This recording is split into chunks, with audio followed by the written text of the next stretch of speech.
What's going on, guys? Welcome back to my channel. Today I'm talking about the best and worst movies from the year so far, 6 months in. I did film a prior video talking about the best and worst movies from January, February, and March, and so today I will be continuing with April, May, and June. Now, I know my opinions are not going to match up with yours because this is my own personal best and worst list. So if you have a difference of opinion and you would like to share yours, please feel free to do so down below in the comments section. Let's kick everything off. Let's be positive with the best. What movies were the best or are the best of the year so far in April, May, and June? Sinners. Obviously, for me, Sinners is going to be at the top of the list because this is my personal favorite film so far of the year.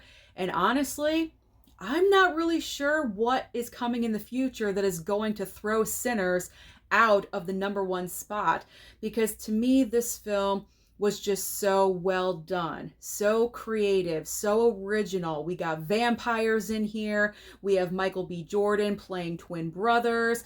I mean, we have a fantastic ensemble cast.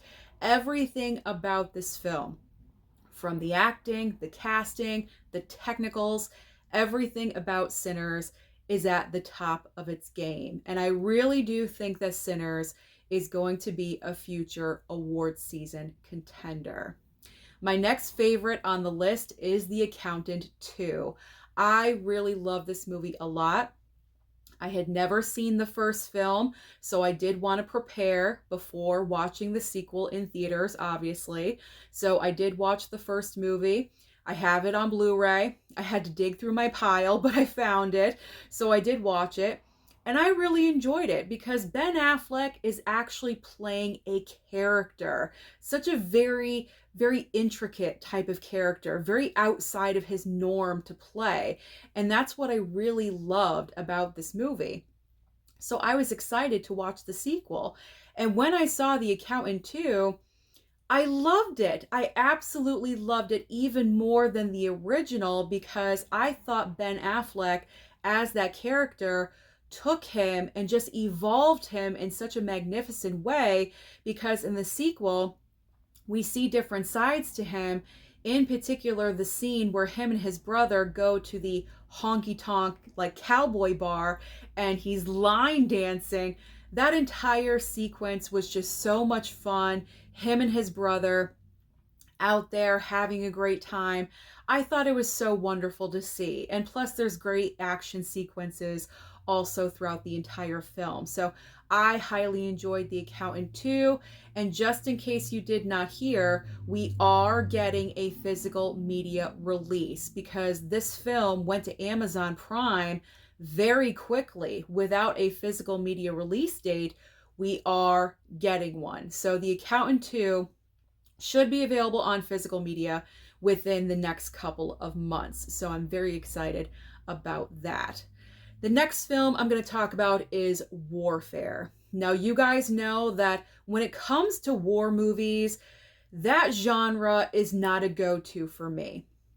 But there was something about Warfare. I wanted to go and check this out in the theater, and I am so happy that I did because the sound quality in Warfare is absolutely phenomenal. The two best movies with sound this year for me so far, Warfare and F1. Those two films should definitely be nominated for Oscars in the sound category because they are absolutely amazing. But I'll get to F1 in a second. That's down on the list. Let's focus in on Warfare. Warfare was so well done. It is a very slow burn. Don't get me wrong. It does move slow. It kind of kicks in, I would say, about a half hour in. So the first like 30 minutes, you're kind of waiting. You're waiting. But that is what they're going through in real life because the events that happen in the movie were taken from a real life situation. So this is actually what all these soldiers were going through in time. So you're feeling that with them. You're feeling that tension. It's building. You don't know what's going to happen. They don't know what's going to happen, obviously. And then the film kind of takes off from there. Wonderful theater experience. So I cannot help but really enjoy Warfare. Fantastic film. If you guys have not seen it, I know it's not in theaters anymore, but it's an A24 film, excuse me. It'll be landing on Max probably soon, probably most likely next month it'll land on Max, and when it does, stream it. It is so worth it. Now let's talk about Thunderbolts. I loved Thunderbolts. I know Thunderbolts received a lot of it did receive a lot of positive reviews. That's the thing. But also there were some mixed reviews as well, because some people were kind of questioning why Thunderbolts was getting so many positive reviews when they felt the movie was just okay or just mediocre. But I really enjoyed the film. I thought Thunderbolts was really getting back to old school MCU. And the reason why I say that is because there's just so much heart and soul and emotion in Thunderbolts. And I feel like with the latest round of MCU films that we were getting, that was missing. That was a missing quality from numerous films that we were getting. And so for Thunderbolts to come back with this, or for Thunderbolts to debut and have this wonderful story behind it, this emotional element with all of these characters that I really enjoyed. They are a misfit motley crew of MCU characters from the past, from prior films, or Marvel shows on Disney Plus. It's kind of like Marvel's version of Suicide Squad. That's what I've been saying in the past. And it really is. And I thought it worked. Yes, I would have liked a little bit more action, but as I've said before, where the story went, the third act final battle, which is usually a huge action sequence, was not needed. It came about in a different way. So I was accepting of that for the story purposes. So I love Thunderbolts. Loved it. It's probably going to be my favorite MCU film of the year, because I don't see Fantastic Four beating out Thunderbolts for me personally, because I'm not really attached to the Fantastic Four. I'm very much a newbie when it comes to the Fantastic Four. So I enjoyed Thunderbolts a lot. Cannot wait for it to land on Disney Plus so I can watch it again. And then that will also be a future Bull Moose pickup. Now let's talk about Final Destination Bloodlines. Of course, I had to put this on the best list. I kind of feel like with horror movies this year, they're kind of saving the better horror films for the second half of the year for some reason. But with Final Destination Bloodlines, we finally got a good one. We finally got a good one to talk about. I mean, with this movie, this is how you reinvigorate a franchise or a horror franchise, because this film was just so well done. When the opening happens, we're in a completely different time period, a different decade. It was like, what, the 50s or the 60s, something like that. The entire opening sequence was freaking awesome. Loved it. The kills. Oh my gosh. I thought the majority of the kills in Final Destination Bloodlines were just awesome. You had great characters. I forget his name, but the brother with all the piercings, you know who he is. He was the best character. Hands down, best character. One of the best characters in the entire Final Destination franchise. Loved him. Just loved I don't want to spoil anything if you haven't seen it. Loved him. Loved everything. The only negative that I really had about the movie was our lead girl of who we're following.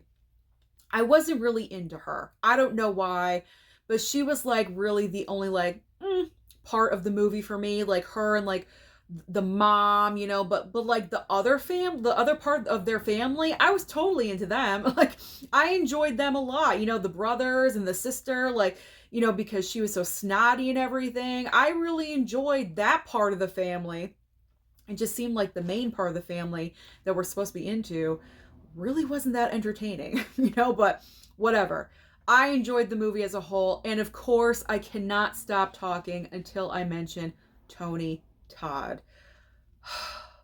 Tony Todd, seeing him in this film and what he says in the movie and knowing what happened to him and then finding out that was not scripted. He spoke from his heart. That just tear out my heart from my chest and throw it against the wall. I mean, when I heard that, I could not believe it. When I saw Tony Todd, I had a little tear right here starting to well up in my eye, and I almost started crying during his speech. Absolutely incredible. What a great send-off for Tony Todd. So Final Destination Bloodlines, cannot wait to watch this one again. It was awesome. Ballerina is up next. Poor Ballerina. I mean, I feel like Ballerina, so underrated. But this movie was such a great action film experience. To me, Ballerina was a heck of a lot better than Mission Impossible: The Final Reckoning, because that movie was just way too long, way too drawn out. Two scenes in particular, the sub scene and the flight scene at the end, it was so drawn out, and I'm like, these missions are getting way too impossible. And so to have a movie like Ballerina, simple, straight, to the point, there is no super complicated plot line, and we're dealing with an entity and all that stuff. No, this was simple. You have Ana de Armas as a huge ass kicker in this movie. It starts off with her being trained, with Angelica Houston and all the ballerinas and the Roma Rosca, whatever you call it. And she's training to be the ultimate assassin, pretty much the school that John Wick went to. And you know what? She was awesome. Absolutely incredible for 2 hours, kicking butt. And that flamethrower at the end, what? Absolutely insane, incredible. Loved it. Absolutely loved it. The release date was wrong, and that is why that movie did not perform well. That I'm going to stick by that. If Ballerina came out in March, it would have been a different story. Very unfortunate with what happened with Ballerina, but if it's still in theaters, try to check it out. If it is, I believe it's on VOD or PVOD, whatever. So you can watch it at home if you want to, but try to catch it in the theater if you can. Now let's talk about How to Train Your Dragon. Of course, I have to put How to Train Your Dragon here. I gave this movie 5 stars. I do not normally go and check out movies like this, but I said, you know what? I have a free afternoon. I'm going to go watch How to Train Your Dragon. And I'm so happy that I did. The movie's incredible. I pretty much said the exact same thing a couple days ago in a different video. This movie is so good. It is perfect for children and families, and it has lessons to be learned. It has heart, it has charm, and I fell in love with Toothless. I've actually started calling my cat Toothless because one of my cats, and I've said this before, is all black with those colored eyes. And so she has another nickname. I call her Toothless now because I'm so in love with her. And you know what? I love the movie. Fell in love with Toothless. Fell in love with the movie. So I'm really looking forward to watching How to Train Your Dragon again as well. All of these movies. I cannot wait to watch them again. And then the final movie on my best list, F1. Of course, I have to put F1, the other 5-star film on my Letterboxd from last month anyway. I've given a few movies 5-star this year, but I had 2 last month in June. How to Train Your Dragon and F1. F1 was just an absolute perfect theater experience. My dad and I went to go and see it in Dolby. He was really looking forward to it. My dad used to race cars back in the day, not F1 racing, not like Formula 1 racing, not like that, but different kind of, racing. And so as soon as he knew this film was coming out, he knew he wanted to go and see it. So that was kind of like a post Father's Day daddy-daughter time out for us. So we went to the theater together in Dolby. Fantastic theater experience. The sound quality, as I mentioned before with Warfare, F1 sound is so unbelievable. Absolutely fantastic. I loved the story. I loved everything about this movie. The casting was on point. The story was great. Maybe there was a couple little things you could have taken out, whatever. That's nitpicking. Pretty much, F1 is a film that we don't get anymore because everything that we receive nowadays are prequels and sequels and part of a big IP that we already know about. F1 is not. This is an original film. Original content for me will always win out over a sequel, prequel, whatever, unless it's Scream. But we're not talking about Scream. So, I enjoyed F1. Highly enjoyed. One of my favorites. This movie will probably make my top 10 of the entire year. If I had to pick 2 movies for my top 10 of the entire year, F1 and Sinners. And look at that. They're both original movies. Original content. Now let's talk about the worst. I only have 3 on my worst list. I did have more previously, but I kind of thought about it and I made some cuts. So I only have 3 on my worst. Now, the reason why these 3 are on my worst list is because I felt like all 3 of these films had the potential to be a lot better. I was disappointed with all 3 of these movies. So the first film on my worst list is Hell of a Summer. I've talked about how this movie really disappointed me because summer camp slasher, I am all about it. I love the Friday the 13th franchise. I love Sleepaway Camp, The Burning, movies like that. I love to watch. So when I saw that we were getting a summer camp slasher with comedic elements, I knew there was comedy in the movie. I didn't mind that though, because I thought the horror was going to overtake the comedy, and that was not the case. The comedy was the main factor of the film. The horror factor about the movie was very minuscule. It was very toned down. So that was my huge disappointment because I wanted a really great camp slasher, and the trailer made it look like it was going to be more of a horror film and not a comedy. So they did their job. They did their job with that trailer. But it just wasn't what I thought it was going to be. I'll be open-minded to watch it again on streaming, but after that, I probably won't ever watch it again. Next on my worst list is Fight or Flight.